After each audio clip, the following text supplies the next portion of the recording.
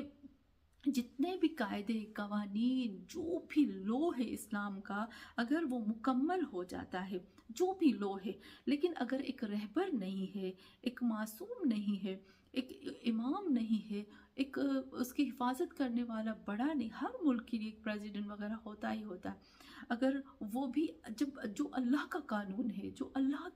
کا لو ہے، جو اللہ کے مقرر کیے حدود ہیں، جو اللہ کی کتاب ہے، اگر اس کے لیے اسی کا بندہ نہ ہو، جیسے ہم کہتے ہیں اس کے لیے اسی کا بندہ نہ ہو، تو پھر یہ سارا قانون ضائع ہو جاتا ہے۔ تو یہاں پر جب اللہ کا قانون، اللہ کے جتنے بھی حلال حرام احکامات، تمام کے تمام قانون جب میرے رب کا آ گیا تھا،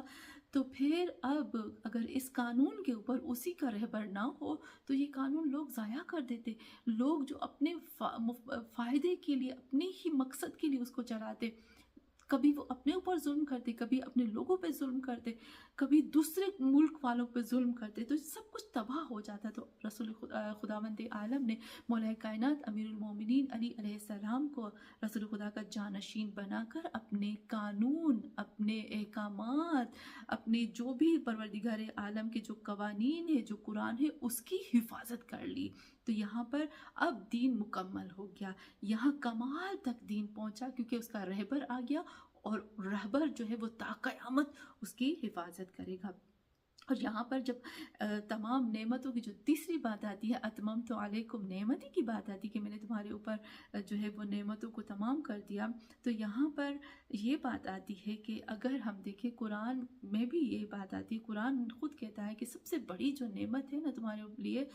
وہ محمد صلی اللہ علیہ وآلہ وسلم ہے۔ خود قرآن کہتا ہے لقد من علی المؤمنین، اللہ کہتا ہے مومنین کے اوپر میرا سب سے بڑا احسان ہے۔ اللہ نے اتنی نعمت دی لیکن احسان نہیں جتایا، ایک نعمت کا اللہ احسان جتاتا ہے، وہ ہے من، اور وہ ہے رہبر، وہ ہے محمد صلی اللہ علیہ وآلہ وسلم کی ذات۔ اللہ کہتا ہے میں تم پہ احسان کیا ہے کہ میں نے تمہیں محمد صلی اللہ علیہ وآلہ وسلم جیسی ذات دی، اور اس سے بڑی نعمت ہوئی۔ مننا کا مطلب ہوتا ہے ایسی نعمت کہ اگر ایک پلڑے میں آپ رکھو اور پوری کائنات کی تمام نعمتیں رکھو نا، تو وہ جو مننا والی نعمت ہے وہ بھاری پڑ جاتی، اور وہ مننا ہے محمد صلی اللہ علیہ وآلہ وسلم۔ تو رسول خدا صلی اللہ علیہ وسلم تو یہاں پہ بھی خدا بتاتا ہے کہ لقد من، میں نے تمہارے لیے محمد رکھا اور میں نے نفس محمد کو مقرر کیا آج کے دن، تو اس کا مطلب کہ میں نے تمہارے لیے سب سے بڑی میں نے تمہیں نعمت عطا کی۔ اچھا پھر ہم آتے اتممت علیکم نعمتی۔ اچھا پھر اس کے بعد ایک چوتھا پوائنٹ آتا ہے کہ رضیت اسلام دینا، میں تمہارے لیے راضی ہو گیا، اللہ راضی ہو گیا، خدا راضی ہو گیا۔ 4 نعمتیں میں نے آپ کو بتائی کہ اس آیت میں موجود، اور چاروں کو میں نے ایک ایک کر کے بتا دیا۔ ایک کہ کافر مایوس ہو گئے، دین کامل ہو گیا، نعمتیں تمام ہو گئے، اللہ راضی ہو گیا۔ تو اللہ کس طرح سے راضی ہو جائے گا؟ تو دیکھیں اللہ کا جب قانون ہوتا ہے نا، اور اللہ کا جو قانون ہے، کتاب ہے، اگر اس کتاب کو، اس قانون کو ہم اپنے سوسائٹی میں، لوگوں میں اس کو اجرا کیا جائے، جاری کیا جائے، اور لوگ متقی ہوں، نماز پڑھتے ہوں، ایک دوسرے کے ساتھ اچھے سے رہتے ہو، حقوق انجام دیتے ہو، حلال کھاتے ہو، حرام سے بچتے ہو، تو یہ اللہ کا قانون ہے۔ تو آپ دیکھیں کہ یہ جو ہے اس سے اللہ راضی ہوتا ہے۔ اور جب ایک امام ہوتا ہے، ایک رہبر ہوتا ہے نا، وہی لوگوں کو گائیڈ کر کے وہ اللہ کی نماز، عبادت اور حلال حرام ان تمام چیزوں کی طرف، اللہ کے تمام مقررات اور قانون کی طرف وہ لے کر آتا ہے۔ تو جب لوگ اس امام کے حکم سے اور امام کی اتباع اور پیروی سے لوگ جو ہے وہ اللہ کے قانون، اللہ کی نماز، روزہ، ان چیزوں کی طرف آتے ہیں، تو خداوند عالم خود جو ہے وہ راضی ہو جاتا ہے۔ تو ہم نے دیکھا کہ جس دن میں، یہ ہمیں نہیں بھولنا چاہیے کہ جس دن کافر مایوس ہو جائیں، دین کامل ہو جائے، نعمتیں تمام ہو جائیں، اللہ جو ہے وہ راضی ہو جائے، تو اس دن کو ہم کیا کہہ سکتے ہیں؟ ایام اللہ، یوم اللہ۔ وہ دن جو ہے وہ یوم اللہ ہے، اور یوم اللہ جو ہے ہم نے دیکھا علی کے ذریعے سے دین کامل ہوا، علی کے ذریعے سے نعمتیں تمام ہوئی، علی کے ذریعے سے کافر مایوس ہوئے، علی کے ذریعے سے اللہ راضی ہو، کیونکہ علی نفس محمد ہے۔ خود قرآن نے کہا، جب ہم آئے مباہلہ پڑھتے ہیں نا، اللہ نے رسول خدا سے کہا نفس کو لے آئے، تو نفس میں مولا کائنات کو رسول خدا لے آئے، وہ محمد صلی اللہ علیہ وسلم جس کے لیے خود قرآن کہتا ہے ما ینطق عن الہوی، محمد صلی اللہ علیہ وسلم اپنی مرضی سے زبان کو حرکت نہیں دیتے، تو قدموں کو کیسے آگے بڑھا سکتے ہیں؟ اور یہاں پر جب ہم نے دیکھا کہ رسول خدا علی کو اپنا نفس بنا کر لے آئے نا، وہ بھی اللہ کی مرضی سے، اللہ کی خواہش سے، اللہ نے ہی کہا تھا تب لے کر آئے تھے۔ تو یہاں نفس محمد کو مقرر کیا اللہ نے۔ تو ہم یہ کہہ سکتے ہیں کہ جس دن دین کامل ہو جائے، اللہ راضی ہو جائے، کافر مایوس ہو جائے اور نعمتیں تمام ہو جائیں، اس دن سے بڑھ کر کوئی دن ہو ہی نہیں سکتا، اور علی کی وجہ سے وہ دن بڑا ہوا، اور وہ غدیر کا دن ہے۔ اور یہاں پر جب ہم دیکھتے ہیں کہ وہ غدیر کا دن ہے، اور یہاں پر ہم نے یہ بھی دیکھا کہ یہ جو ہے یوم اللہ، اور سچ میں یہ یوم اللہ ہونا چاہیے، اور سچ میں یہ بہت بڑا عید کا دن ہونا چاہیے۔ اور ہم نے یہ بھی دیکھا کہ جو غدیر کا دن ہے، اس دن صرف رسول خدا صلی اللہ علیہ وسلم نے اپنا جانشین مقرر نہیں کیا، بلکہ حضرت آدم نے کیا، حضرت موسیٰ نے کیا، حضرت عیسیٰ نے کیا، حضرت سلیمان نے کیا، اور جتنے بھی انبیاء ہیں ان کے بارے میں ہمیں ملتا ہے کہ ان سب نے یہاں پر مقرر کیا تھا اپنے جانشین کو۔ اور ہم سب کو پتہ ہے کہ سورہ بقرہ کی آیت نمبر 109 میں جب خداوند عالم مسلمانوں کو کہتا ہے کہ میں تمہیں بتاؤں گا کہ کب جو ہے وہ کافر مایوس ہوں گے دین سے، اور اس آیت میں کہتا ہے اور پھر غدیر کے دن بتا دیا، آج کے دن جب میں نے علی کو مقرر کیا تو کافر مایوس ہو گئے۔ تو ہم نے دیکھا کہ خداوند عالم کس طرح سے اپنے محمد صلی اللہ علیہ وسلم کے ذریعے سے دین کو جو ہے وہ مضبوط کرتا ہے، اور دین کو مضبوط تبھی کیا جا سکتا ہے جب، جسے ہم کہہ سکتے ہیں نا، خود محمد کے جیسا ہی جانشین محمد ہو، جو ساری کوالٹی محمد صلی اللہ علیہ وسلم کی جتنی کوالٹیز ہیں وہ اس کے اندر ہو، وہی جانشین ہو سکتا ہے، وہی قرآن کا محافظ ہو سکتا ہے، اور وہی دین کا حقیقی وارث ہو سکتا ہے، دین کو وہی سنبھال سکتا ہے، لوگوں کو وہی سنبھال سکتا ہے جو رحمت للعالمین کی طرح ہو۔ اور وہ نفس محمد جو وہ علی ہی ہے، میں نہیں کہتی، یہ قرآن کہتا ہے۔ تو ہم نے دیکھا کہ خداوند عالم نے کس طرح سے بتا دیا کہ اے لوگو، یہاں بہت ہی پیاری بات آتی ہے کہ غدیر کے دن کچھ خطرات بھی تھے لوگوں کو، اس لیے اللہ نے کہا فلا تخشوہم واخشونی، تم ان لوگوں سے مت ڈرو، مجھ سے ڈرو۔ کیونکہ اللہ بتاتا ہے کہ جب تم علی کو چوز کرو گے نا تمہیں مشکلات بھی دیکھنی پڑیں گی. اور پھر یہاں پر بتاتے ہیں کہ جو کافر ہوتے ہیں نا وہ ہم سے مایوس نہیں ہوتے، وہ ہمارے رہبر سے مایوس ہوتے ہیں. اسی لیے ابھی اگر ہم دیکھتے ہیں کہ کتنا اختلافات، ہماری جو اجتہاد ہے، جو رہبر ہے اس کو ابھی توڑنا چاہتے ہیں. کس طرح سے آتے ہیں کہ رہبر نہیں ہونا چاہیے، یہ نہیں ہونا چاہیے، کس قدر کوشش کر رہے ہیں کہ ہمارے رہبروں کو، ہمارے اجتہاد کو، مجتہدوں کو توڑ دیا جائے. کیونکہ پتہ ہے کہ کافر ہم سے مایوس نہیں ہوتے بلکہ ہمارے رہبروں کی وجہ سے ہم سے مایوس ہو جاتے ہیں. تو یہاں پر